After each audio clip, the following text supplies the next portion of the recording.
Hello students, welcome on success steps with Priyanka.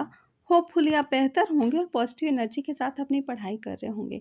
आइए हम अपनी प्रैक्टिस को स्टार्ट करते हैं। प्रैक्टिस को स्टार्ट करने के पहले मैं आपको बता दूं कि आप लोग मुझे टेलीग्राम पे ज्वाइन कर सकते हैं और मैं 3 से 4 बजे के बीच में कम्युनिटी टैब पे, यूट्यूब के ही कम्युनिटी टैब पे मैं एक क्वेश्चन डालती हूँ जो आपके प्रीवियस ईयर के एग्जाम में पूछे गए क्वेश्चन होते हैं, तो उसको आप ज़रूर अटेम्प्ट किया कीजिए, आपको उससे काफ़ी हेल्प मिलेगी।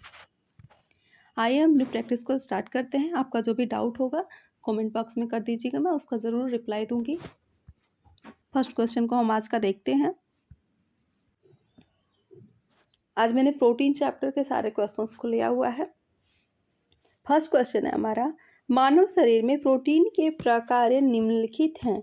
प्रोटीन का प्रकार यानी कि प्रोटीन के फंक्शन का, हमारे बॉडी में प्रोटीन का फंक्शन क्या है उसके बारे में पूछ रहा है। ये कह रहा है कि ऊतकों के वृद्धि एवं रख रखाव। बी कह रहा है वांछनीय बैक्टीरिया की वर्धक वृद्धि। सी है पृथककारी के रूप में कार्य और डी है समुचित पीएच का रखरखाव और ई ऑप्शन है कि पोषक तत्वों का संवहन। तो मानव की ह्यूमन बॉडी में प्रोटीन का जो फंक्शन होता है वो टिश्युओं का रखरखाव, मरम्मत करना होता है। तो फर्स्ट ऑप्शन तो आपका सही है। वांछनीय बैक्टीरिया की वर्धक वृद्धि, शरीर में बैक्टीरिया की वृद्धि नहीं करता है प्रोटीन। पृथककारी, अलग रूप में भी ये कार्य नहीं करता है। समुचित पीएच का रखरखाव करता है प्रोटीन और पोषक तत्वों का संवहन भी करता है। तो हम इस प्रकार से देख रहे हैं कि हमारा जो ऑप्शन बना है ये था, और समुचित पीएच का रखरखाव और पोषक तत्वों का संवहन, और ये दोनों ऑप्शन गलत थे। तो इस प्रकार से हमारा जो ऑप्शन बना है ए, डी और ई। अब हम देख लें कि ए, डी और ई किस ऑप्शन में है, वो ऑप्शन हमारा सही होगा। तो जिस ऑप्शन में बी और सी नहीं होगा वही ऑप्शन सही होगा, क्योंकि बी और सी हमारा गलत है। तो देखिए पहले में भी बी है तो इसको कट कर देंगे, दूसरे में सी है तो ये भी कट हो जाएगा क्योंकि बी और सी हमारा गलत है। सी में भी देखिए सी ऑप्शन दिया हुआ है तो ये भी कट कर देंगे। इस प्रकार से हमारा जो डी ऑप्शन है इसमें दिया हुआ है ए, डी और ई, तो D option is the right answer. Next question देखेंगे। सूची फर्स्ट में दिए गए पोषक तत्व को सूची सेकंड में दिए गए उनके अभाव के लक्षण के साथ सुमेलित करना है। पोषक तत्व है, इनके अभाव के लक्षण, इनकी कमी हो जाएगी तो कौन से लक्षण दिखाई देंगे उनसे हमें मिलाना है। तो सबसे पहले प्रोटीन है। प्रोटीन की कमी अगर बॉडी में हो जाएगी तो हमें क्या हो जाएगा, बालों का डिसपिगमेंटेशन हो जाएगा। तो प्रोटीन ए का हमारा क्या हो गया, तीसरा हो गया। इसी तरह से हम देखेंगे B, vitamin A. Vitamin A की कमी से इसमें से हमें क्या हो जाएगा, तो पॉलीहाइपरकेराटोसिस रोग जो है हो जाता है। तो ये क्या हुआ, पांचवा हो गया बी का आपका, हाँ पांचवा हो गया। उसके बाद सी, सी का देखेंगे, सी का थायमिन दिया हुआ है। थायमिन का किससे मिलाएंगे, टैक्टिकार्डिया से। फर्स्ट हो गया, सी का फर्स्ट हो गया। और डी का नाइसिन दिया हुआ है। नाइसिन का संबंध आपको ग्लोसाइटिस से होता है और कैल्शियम का संबंध आपको काइलोसिनिसिया से होता है। तो इसका कैल्शियम का काइलोसिसिया से हो गया, 6 ऑप्शन से। और नाइसिन जो है, नाइसिन का संबंध किससे हुआ है आपका, ग्लोसाइटिस से हुआ है, तो सेकंड हो गया। इस तरह से जो हमारा ऑप्शन बना है वो ऑप्शन बना है हमारा तीसरा, पांचवा, पहला, दूसरा और छठा। तो हम देख लेंगे कि अब क्या हमारा ऑप्शन सही कौन सा है।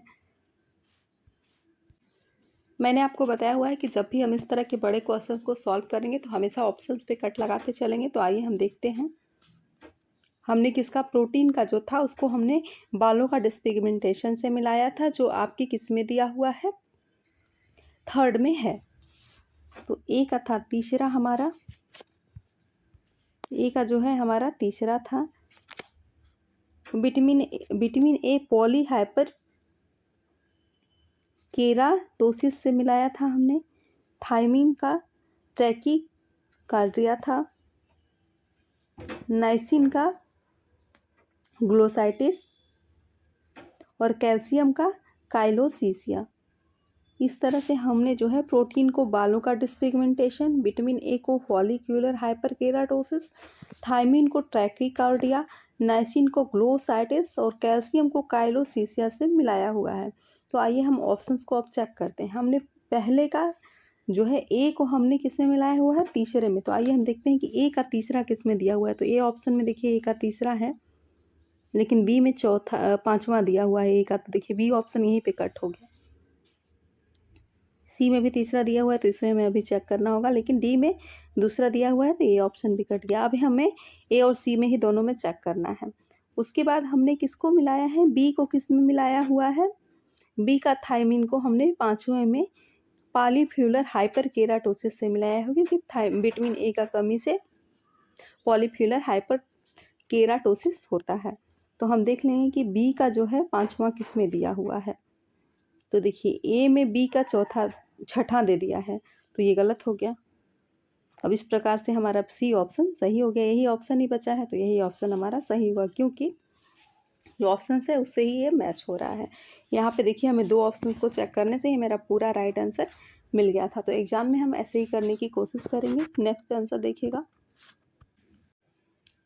अर्ध आवश्यक अमीनो अम्ल है, कौन सा है, आर्जिनिन, ल्यूसीन, एलामिन, वेलिन। तो आर्जिनिन आपका जो है अर्ध आवश्यक अमीनो अम्ल है, क्योंकि कई अमीनो अम्ल ऐसे होते हैं जो आपस में मिलकर प्रोटीन का निर्माण करते हैं, उनमें से आर्जिनिन क्या है, एक अर्ध आवश्यक अमीनो अम्ल है।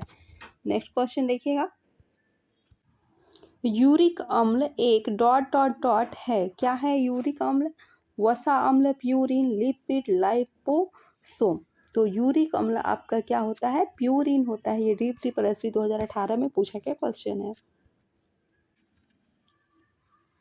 Calcitonin dot dot dot amino अम्लों की संख्या वाला एक पेप्टाइड है। ए ऑप्शन है 8, बी ऑप्शन है 16, सी ऑप्शन है 32 और डी ऑप्शन है 42। तो कैल्सीटोनिन आपका 8 अमीनो अम्लों वाली की संख्या वाला एक पेप्टाइड है, तो right option is the A. Next देखिएगा,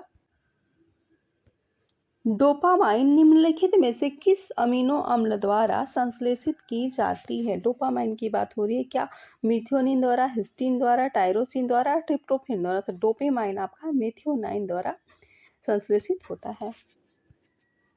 प्रोलाइन यह एक अनावश्यक अमीनो अम्ल है, असंगत, असंबंधित, गलत, सही। तो ये एक स्टेटमेंट दिया हुआ है कि प्रोलाइन यह एक अनावश्यक अमीनो अम्ल है, ये बिल्कुल सही है। D option is the right answer. Next question है, न्यूक्लिक अम्ल न्यूक्लियोटाइड के डॉट डॉट डॉट हैं, क्या हैं, अंतःरूपी, बाह्य रूपी, और इसके ऑप्शंस नहीं है क्या, इसकी ऑप्शंस और लेना मैं भूल गई हूँ।